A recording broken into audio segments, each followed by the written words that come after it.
arrêté par des éléments cagoulés de la police togolaise le 15 avril dernier devant les locaux de la Haute Autorité de l'Audiovisuel et de la Communication, a condamné, puis expulsé du pays le 16 avril dernier pour entrée illégale sur le territoire. Le journaliste français indépendant, Thomas Dietrich, raconte sa mésaventure dans l'enfer du régime plus que cinquantenaire au Togo. C'était dans la nuit du 10 au 11 avril que le journaliste français a franchi la frontière entre le Bénin et le Togo. Thomas Dietrich affirme avoir eu un visa. Je suis donc entré dans la nuit du 10 au 11 avril sur le territoire togolais, espérant obtenir dans un second temps une accréditation, a-t-il relaté. Le 14 avril, le journaliste a publié une vidéo sur son compte Twitter, dans laquelle il décrit le contexte politique actuel du pays, mettant en lumière le changement constitutionnel controversé et le double scrutin législatif et régional à l'horizon. Dans la même vidéo, Thomas Dietrich a également critiqué le régime d'Eknassembé, au pouvoir depuis plus de 5 décennies, avec le soutien de la France. Dans la journée du 15 avril, le journaliste s'est rendu à la Haute Autorité de l'Audiovisuel et de la Communication, dans l'espoir d'obtenir une accréditation. Mais à peine est-il sorti du bâtiment de l'institution togolaise de régulation des médias qu'il a été appréhendé par des policiers cagoulés. Thomas Dietrich a été conduit manu militari à la direction centrale de la police. Un des policiers m'a giflé, ils m'ont ordonné de me déshabiller puis d'enlever mon alliance. Lorsque j'ai refusé, l'un d'eux m'a étranglé, témoigne-t-il. Après son arrestation par les autorités togolaises, il a fallu attendre des heures pour que le journaliste français puisse informer ses proches et bénéficier de l'assistance d'un avocat. Le 16 avril au matin, il a comparu lors d'une procédure sommaire. Selon les termes des autorités togolaises, le procès kafkaïen a duré une trentaine de minutes. Ils ne voulaient pas m'accuser pour des motifs politiques. Ils ont donc opté pour une condamnation pour entrée illégale sur le territoire togolais, après avoir annulé mon visa, résume Thomas Dietrich.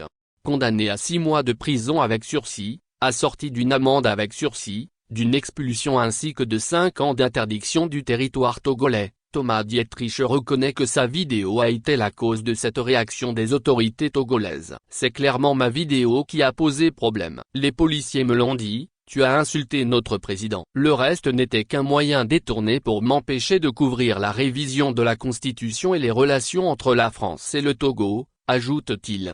Réaction en France. Ce traitement dégradant et inhumain subi par le journaliste français au Togo a suscité des réactions en France, notamment celle d'Aurélien Saint-Toul, député insoumis des Hauts-de-Seine et secrétaire de la Commission de la Défense nationale et des Forces armées. Le 15 avril au soir, il a contacté la conseillère parlementaire du ministère des Affaires étrangères, Lena Robin, qui s'est d'abord montrée rassurante sur la situation du journaliste. Mais le 16 avril, aucune de ses tentatives de communication par SMS ou appel n'a obtenu de réponse, d'après lui. Selon Aurélien Saint-Toul, c'est dans la soirée que Lena Robin lui a finalement envoyé un message indiquant que Thomas Dietrich avait un visa incomplet, retranscrivant presque mot pour mot les allégations fantaisistes des autorités togolaises. Dans la foulée, le ministère des Affaires étrangères a ajouté que l'ambassade avait eu à plusieurs reprises l'avocat M. Dietrich au téléphone et une fois M. Dietrich lui-même lors de sa garde à vue de courte durée, ce que l'intéressait dément.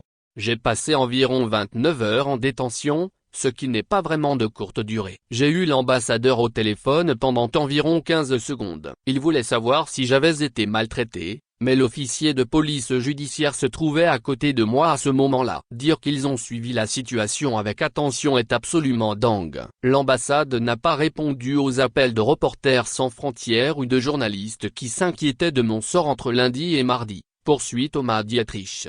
Pour lui, si les autorités françaises n'ont pas réagi promptement à sa mésaventure au Togo, c'est simplement pour éviter de froisser le régime au pouvoir et de voir le pays tomber les bras d'une puissance étrangère, comme la Russie.